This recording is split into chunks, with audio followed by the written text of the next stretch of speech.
the women's rights activist, LGBT supporter, and the people's champ. These are just some of the labels the liberal media and Democrats have given Secretary Clinton. I'm going to choose a different narrative. This crooked woman is the elite's candidate. She is the candidate of large corporations, banks, and billionaires. Here's a few examples. In politics, as in life, the best way to find a motive is follow the money. For better or worse, this is how we as humans motivate and push ourselves, simply to gain more money. In politics, this is especially true. If you follow the finances of any major political bid, you will find that they are almost entirely identical. And how so? Well, donations, of course. This goes for both parties. Now ask yourself this question. Why would any corporation or large bank give such large sums of money to fuel a political bid? The answer is simple. In politics and in life, the best way to find a motive is follow the money. Big banks and corporations donate to politicians because when they are elected, they pass legislation favorable to their donors, which in return help the chances of both parties to gain more money. I want my listeners to think about those facts and consider this narrative. Hillary Clinton's presidential run is, if not entirely, most certainly 90% funded by banks and corporations.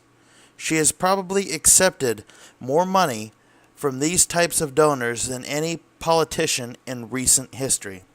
She is in debt to them. If that isn't enough to convince you she is a crook, then I have another example to share. It was Hillary Clinton who recently stated, quote, "I am sick of multimillionaires paying a lower tax rate than a teacher or nurse. This is wrong." This coming from the woman who has Warren Buffett, Mark Cuban, and Mike Bloomberg campaigning with her. Some of the richest men in the world. How can anyone trust a woman saying she will tax the rich and corporations to benefit the poor when rich people and corporations are the exact people donating and campaigning for her? Let us not forget the fact that her and her husband are multimillionaires, obtaining this fortune while serving as public servants, might I add.